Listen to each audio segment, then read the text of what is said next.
I've been in this theater so many times, sitting like right there, and I just got a little starstruck being behind the stage. Like, woohoo, it's my moment to shine. So I'll be here for like till 4:30 or so, and then I'll introduce the speaker. Just kidding. Let me tell you a little bit about Cambia. We're a family of companies that are dedicated to transforming healthcare. Our mission, which we call a cause because we think it's stronger than a mission statement, is to be a catalyst to a more person-focused and economically sustainable healthcare system. This cause unites our family of more than 20 companies and ignites our 5,000 employees. We like to say that we're consumer obsessed, and we're obsessed with transforming the way people experience our healthcare system. We do this by focusing on people and families rather than on the institutions that pay for and provide care. And we try to demonstrate empathy for the people we serve in the way that we design their products and services. Palliative care is something that I'm very passionate about, and it's a strategic priority for Cambia because it changes the way people with serious illness experience our healthcare system.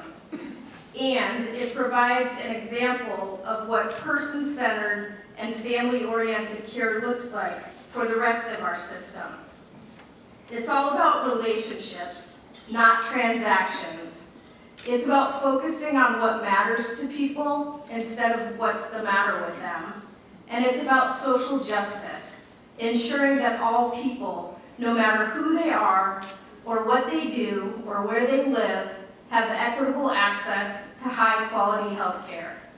In the end, I like to say this, we're trying to create a healthcare system for everyone that we believe is worthy of our own families. So innovation in healthcare, innovation based on the power of relationships, it's really fundamental to who we are at Cambia. And that's why we're so happy and pleased to support this PSU Elevating Impact Summit. I could feel the really positive energy of the innovators in this room, and I'm really glad to introduce this final speaker who is using innovation and human-centered design to address really pressing social issues. Jill Vialet is an entrepreneur who grapples with complex social issues. That sentence sounds logical and easy to say, but we have to unpack these concepts. Jill is an entrepreneur. She uses human-centered design to better understand people and their motivations. She analyzes qualitative and quantitative data for insights that can point to better opportunities.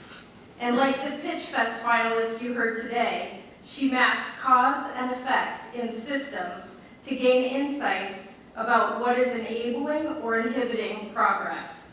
And like the innovators from the census initiatives, she finds points of leverage to create scalable impact. Now the second part. Jill grapples with complex social issues.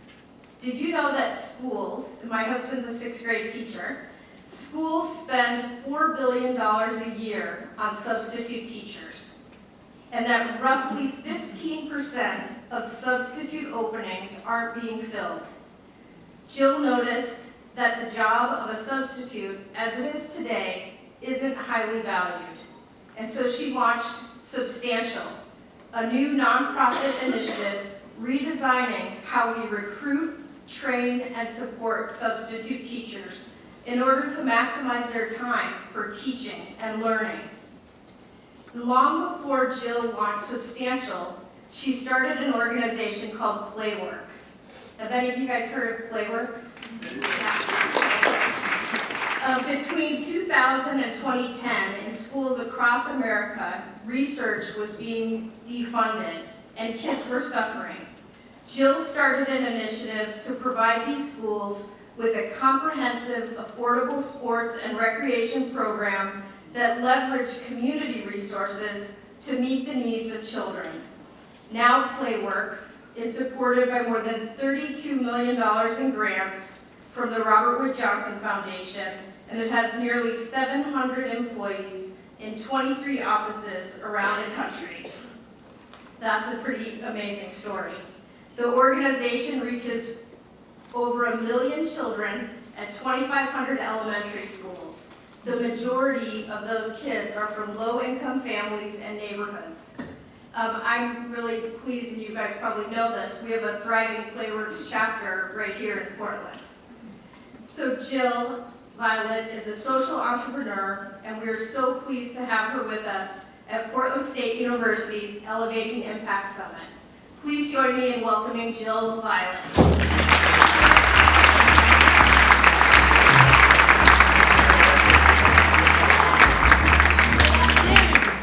You're still standing, you're still here. Thank you for staying. Good to see you all.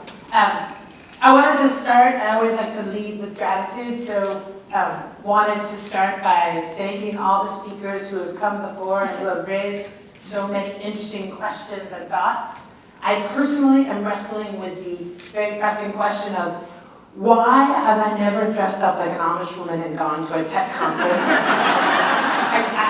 Really, just that leaves you wondering about large decisions you have made before in your life, and could that have gone completely different? I also wanted to shout out and send some gratitude and love for Joe Kai, who's been sitting here in the I was saying to him when I came in this morning, I was so struck, and it was right at your very beginning, and he was just playing kind of incredibly soulfully and melodically on the stage, and I sat down and I just was present here with him playing, and it was so nice to be invited not to be on my phone for a few moments. And so I have invited him in the spirit of play, that as I am speaking, if he feels like he can amplify what I'm saying with sound effects, he has been completely given liberty to do so. So we'll see how that goes. There we go. This is going to be fun. I also just wanted to give a shout out to the folks, Abby and the team from PSU, and just pulling this together.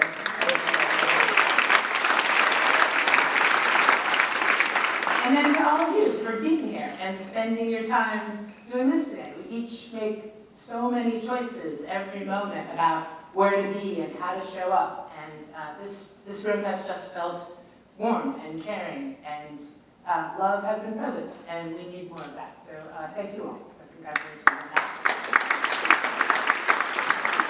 So you heard a little bit about my career. It sounds so much more intentional when someone actually introduces you, like, oh, and then she logically did this thing next. And so that's not what it felt like along the way. My career has really been at the nexus of play and work, and it has shown up in a number of different ways. And I'll tell you a little bit about my journey. But I was really, maybe the thing I'm the most grateful for is that being invited to speak on the sort of the edge effect really, for me, was an invitation to think about the nature of my work in a different way. And so for that, I'm very grateful.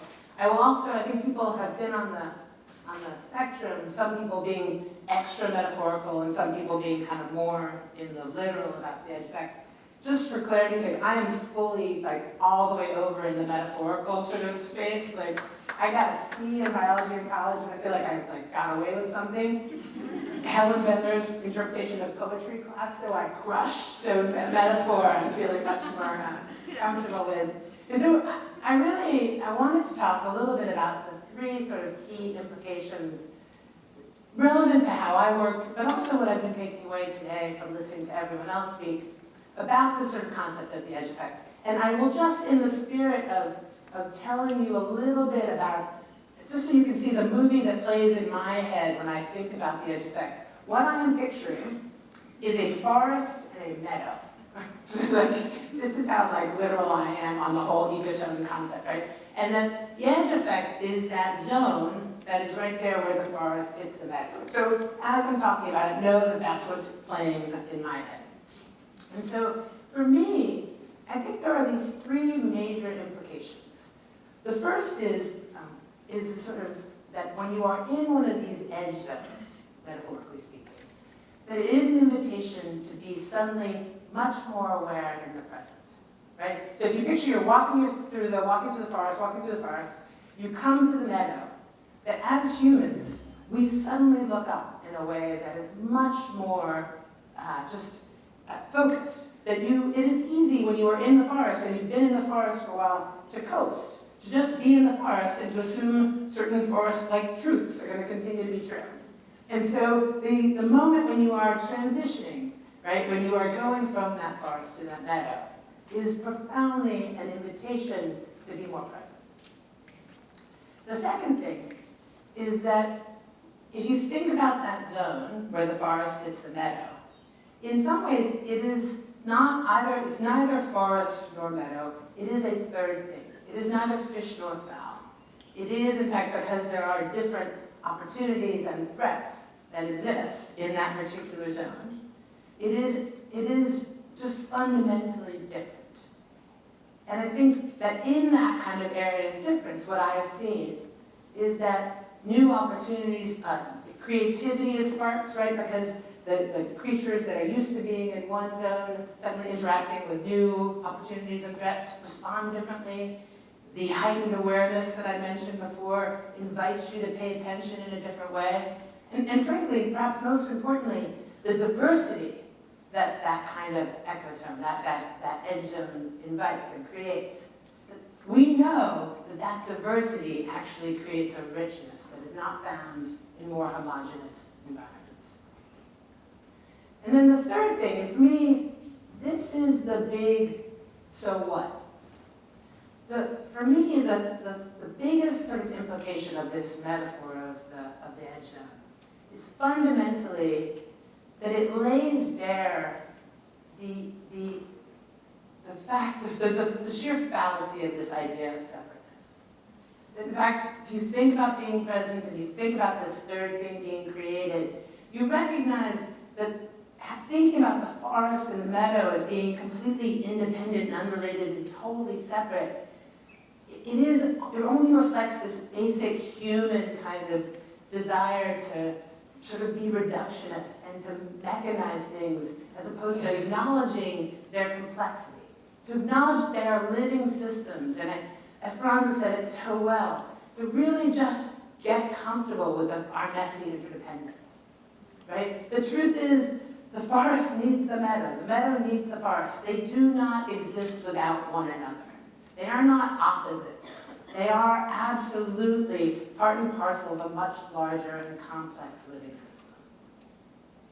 So I've been working, as I mentioned, at this nexus of work and play.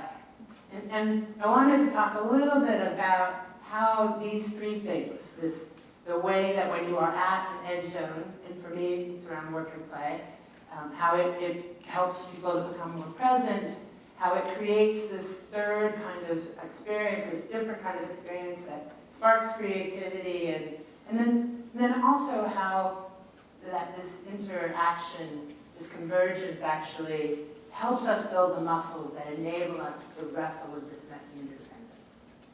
And I'll start by talking about it in kids, because what I find is that it's easier for grown-ups to see it in kids. And then I'll talk a little bit about how it applies to grown-ups, because I've been doing work with them. But as I do this, before I do this, I actually want to jump in and play a game to get us going, or keep us going.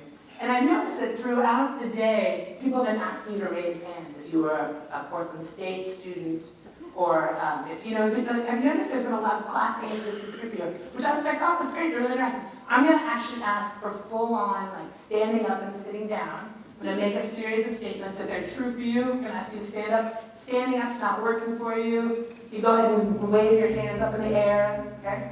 And then I also, again, I want to just review the sort of concept behind play. One of the things that makes play is volition. You have to choose to participate. So if I say something that's true for you and you don't feel like sharing it, right? You don't have to. Just go on. It's all about free will. So just choose to participate. And I'm going to go for slightly edgier questions than are you a Portland State student? Because it's the end of the day, and I'm the thing standing between you and adult beverages. So here we go. If you have a tattoo, stand on it. All right, wave your hands. And then sit back down.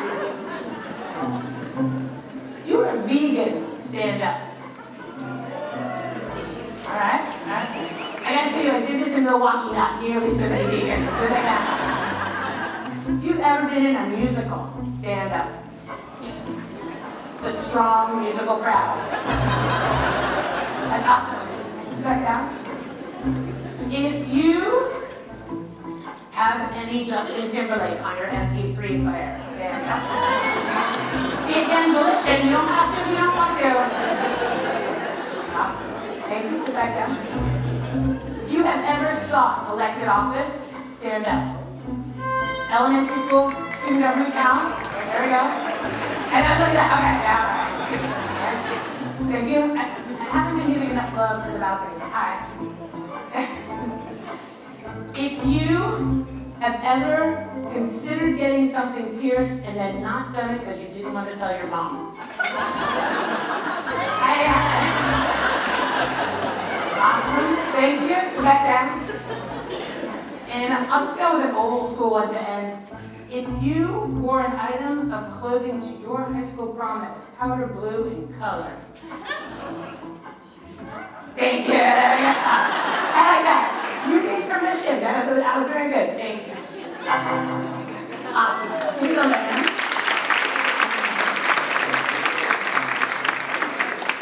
So I started Playworks 24 years ago, in large part because one of the things I recognize from having done my student teaching is that when we are doing basic education in this country, K-12, the model is super didactic. One human stands in front of a room and drops knowledge on the heads of those young people in the classroom. That is the normal orientation. It changes, there are pockets where that doesn't happen that way, but that is often the frame. How many of you noticed that just now, when we were playing, you've been in a room where people have been talking towards you all day. They've asked you a few questions, but by and large, the direction, the nature of the interaction has been from stage to you.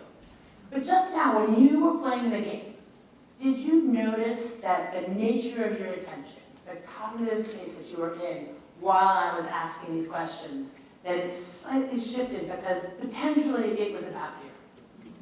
Yeah. And did you notice that suddenly, like, it wasn't just about me and you, it was about you and the other dude who wore the powder blue tux eventually, right? Did you know? Like, so it's like that suddenly there's a community, like there is connection. We are more dimensioned humans, and we have things in common. Yeah. Did you even notice the other thing too is like sitting and absorbing is one level of energy, and not like it was like a super buzzy thing or anything like that, but the standing up, the being in your body, the listening in a different way, that almost, did you notice a slight frisson of energy that maybe was just slightly different than the otherwise receiving? Yeah. So I am really fascinated by the importance of that feeling, that sense of being present, that agency that comes along with it, being part of how we educate kids. We know from the science of learning and development that way of being in your body, that way of interacting with knowledge and information, that shift to experiential makes all the difference in the world for a whole bunch of our learners. So with Playworks, we work across the country to figure out, we start with recess, but then we've also been building in how do you support the adults in the school to see play as just this essential tool for not just getting kids to run around and get their yayas out and to get the sort of recommended amount of physical education, physical activity for the day. But how do you see it as actually this profound tool for building trust and rapport, for building a sense of connection, for really profoundly moving beyond even just a sense of inclusion to a sense of belonging, crossing that bridge. Surely there's music for belonging. Surely. Don't call me Shirley. So I am so struck by how when we are out in the schools, and we bring the school, we bring this sort of, this invitation to be more fully present through play, but then also when kids go out to recess, and in all those other interstitial moments in the school day, where, believe you me, learning is happening. Learning happens in the hallway. Learning happens in the bus. Learning happens before school, and it happens after school, and it happens out in the playground. But when you can really figure out where education and the work that is really our kids' job of learning, where that butts up against play and recess, that we create these other opportunities for creatively changing the nature of that interaction. And it fundamentally is amazing too, right? Because it changes the power dynamic profoundly, right? In a moment where you have a recess, where opportunities for kids to actually exercise volition and agency, right? One of my favorite philosopher, Bernard Suits, defined a game as the voluntary attempt to overcome an unnecessary challenge. Isn't that awesome? I mean, really, if you think about your own lives, how many of the most profound changes in your life have happened when you were doing something that everyone else in your thought was really an unnecessary challenge, right? And the voluntary attempt, right? That you chose it, that you volunteered for this, and the expectation being that it's just an attempt. Isn't that exactly what should be at the heart of how we do learning? So then the third piece, right? This messy interdependence. Play has survived evolution despite being a risky behavior, precisely because it helps us learn to mitigate the challenges of our messy interdependence. Right? People need to practice. So one of the things that is making me currently absolutely nutty in education is the emphasis on social emotional learning as something that can be taught in a curricular way in the classroom by grown-ups dropping knowledge on kids. I mean, the dangers that are inherent in that, right, around, I mean, equity is a profound issue. I heard an educator say, equity without social emotional learning is, how does it go? Equity without social emotional learning is impossible, but social emotional learning without equity is oppressive. Right? So, social emotional learning is something that we need to learn experientially. Yes, there's a place for the classroom. Yes, in particular, as it is modeled and demonstrated by the adults in these kids' lives, right? But it is not a what, it is a how. It is a how that should be throughout, frankly, our entire democracy. And what we know about really great recess is that it fundamentally helps kids learn to self-regulate and to understand how much we need each other. I use this example. I'm 55 years old. I grew up in Washington, D.C., and every day outside after school, we would play all these games. And I think about it now, because I'm a mother, I have 5 kids between the ages of 15 and 24, and some of the things we did, I don't want to know what my children are doing. We used to pry the tops off the sewers in Washington, D.C. and butter it. I'm like not okay, right? Totally terrifying. And yet, we were absolutely learning from each other. The older kids taught us all sorts of things. One of the things I think about all the time, and I was thinking about it last week in American politics, but we were playing these games. We play Capture the Flag, we play all these different games, and if teams were uneven, we would do this crazy thing called self-handicap, where Jill and Joe would switch sides to make the teams more even. Can you imagine in American politics? And then we wonder why our kids don't do it? But we need each other. That is the profound lesson of any game. That without a loyal opposition, without someone to play against, you don't have a game. So we are responsible for each other. We are responsible for the people on our team. We are responsible for each other. So shifting to grown-ups, a couple of years ago, she mentioned that I kept having this recurring experience where I'd be out visiting a Playworks school, and inevitably a principal would come up to me and they'd grab me by the arm, wild-eyed and desperate. They'd say, Jill, can I borrow my Playworks coach to fill in? Because we've had this classroom teacher absent, and we haven't been able to get a sub, and your person's got such great rapport with the kids, if you just borrow them. And I'm like, no, no, we can't do that. But it happened in so many different places, it got me really interested in it. So I started thinking about it, and as one does, I went to the Google, and I asked the Google, what's up with a substitute teaching. It said, yes, in fact, at any moment in time, 10% of the teachers standing in front of American classrooms are subs. And that led me to actually spend a year as a fellow at Stanford at the D School, the Hasso-Plattner Institute of Design, where I was immersed in design thinking for a year, digging into the question, how might we redesign the way we recruit, train, and support substitute teachers? Launched a program called Substantial. Holland's here somewhere. She runs our Sublands app. We have an app.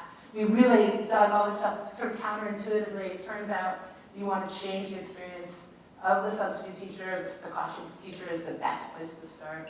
I also was going to mention too, Playworks Oregon got a good shout out. And Asia's here too from Playworks. If anybody's interested, they'll be around after. You should say hi.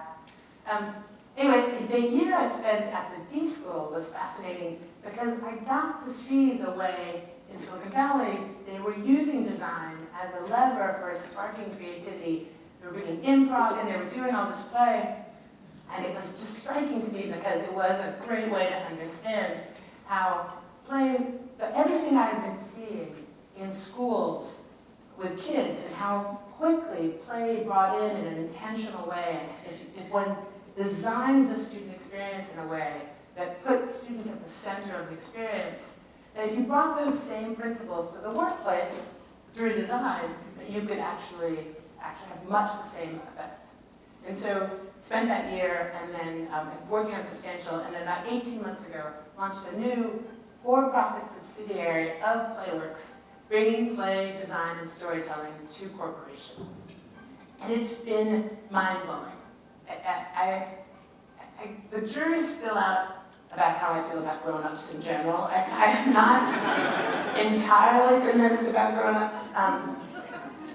But you know, I'm leaning in, and I do remember that all of them were kids at one point, and that really makes it understandable in a lot of ways.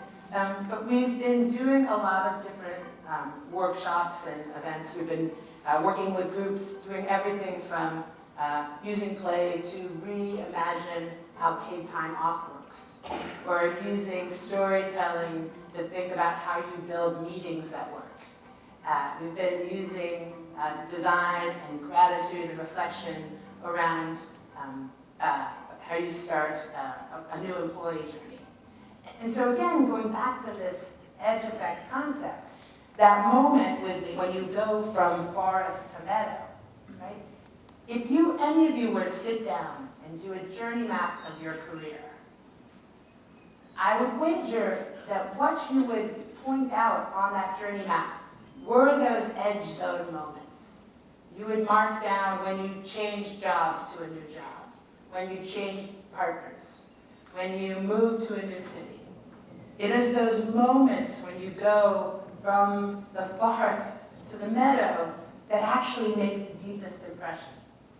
So I've been fascinated with working, I'll just ask you, I'll go back to the hand raising kind of thing. Think about the last place you either worked or started as a student, and think about the very first day. Can you remember it? Your picture? Anybody? I'm not getting any nods. Before you were good nodding people, now, you not know, yeah. So just a show of hands, would you describe that first day? Was it intentional and really good?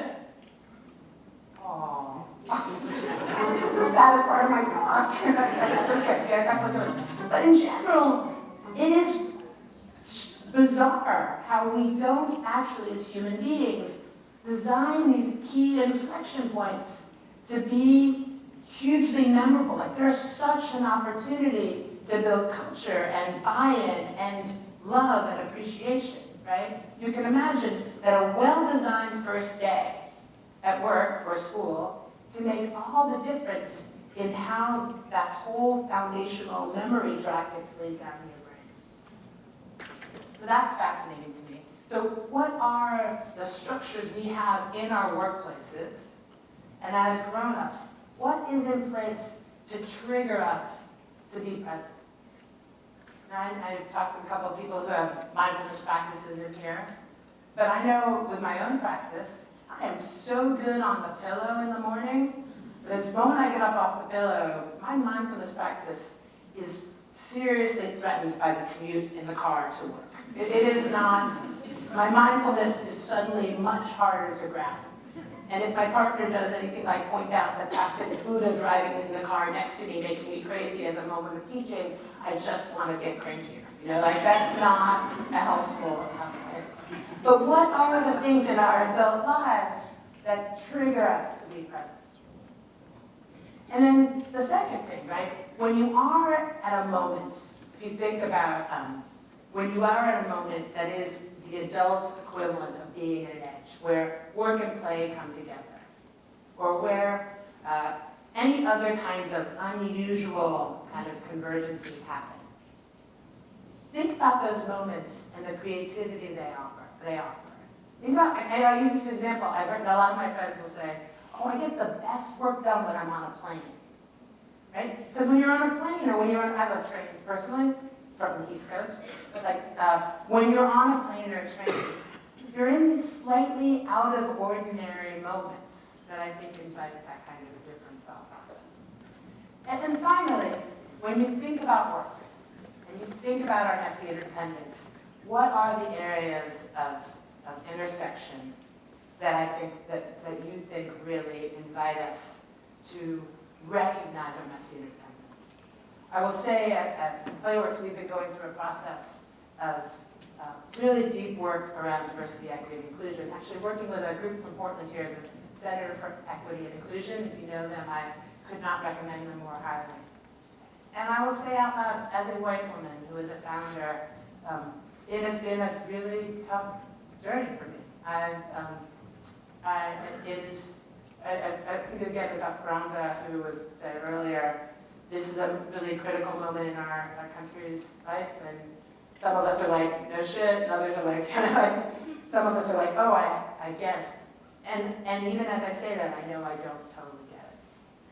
So how do you own the space of being, in my case, a white woman with power, working with communities of color, and being adjacent to those communities, and recognizing how much I have to learn, and how much more creativity exists when I am open to learning and recognizing the ways my privilege has served me for all these years. It is, I think, in looking at these edge zones, at these convergences, at these seeming opposites, that I think we are given a chance to actually dive in a little deeper and recognize that the absence is not, that they're not really opposites so much. Like, the opposite of play is not work. The opposite of play is depression. The opposite of strength is not vulnerability. The opposite of strength is denial. The opposite of security and safety is not risk. Risk is essential to being able to mitigate safety and security. The opposite of safety is fear. And those are these edges that the difference is not that they are the absence of a forest as a meadow. No, the forest and the meadow are inextricably intertwined. The absence of a meadow means that the forest will not continue to exist. And that is the moment, whether you're talking about how we interact as people or how we interact as a climate, that is the moment that we are in right now. That is the edge of it. So I want to conclude with a game. And the game is called Rochambeau Rockstar. And the way it works, it always has a musical background to it. The way it usually works is that we move around. And I'm calling for Asia to do some consulting. Given that the seats are kind of empty, do you think we can move around, or do you think we should try and do it sitting and standing? Alright, so in the spirit of innovation and learning, we're going to try something, and I may completely fall on my face. But you seem like nice people, and what could go wrong? So the way the game usually works, I'll just start that, and then we'll talk about how we're going to do it. You put out your table, and we do Rochambeau. You'll find a partner, right? Rochambeau, you show them bow, no shooting, the world needs no more shooting. Rochambeau, you show rock, paper, or scissors. Rock beats the scissors, scissors cuts the paper, paper covers the rock. don't actually need to touch your rock to their scissors. We're all grown people. Keep your rock on the table. So you have a pair, you start out, you do that. One of you is more, everybody's going to stand to start. One person will be more, you would not stand yet, hold on a second. Everybody stands to start, you do it with a partner.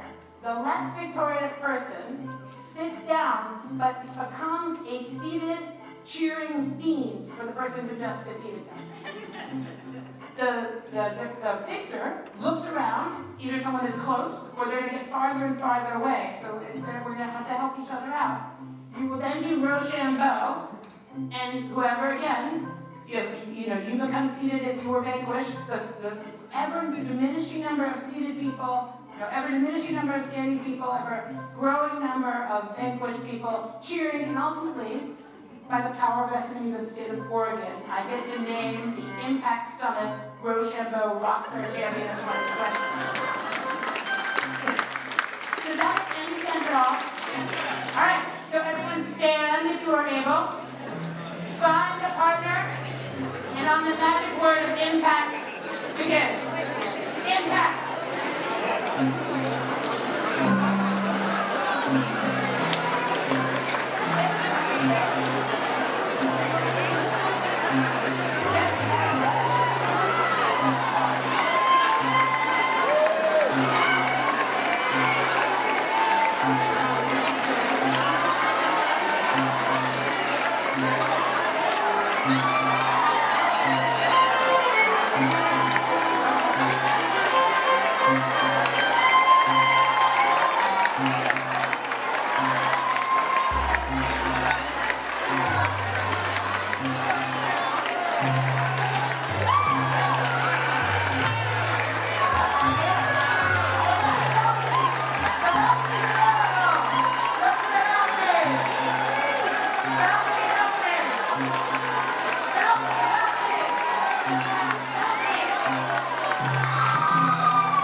The floor takes on the balcony. Who's my balcony champion?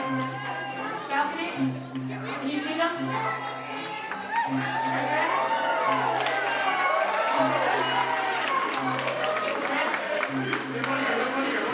Come on down. You're rushing the stage. Go. Rock it out.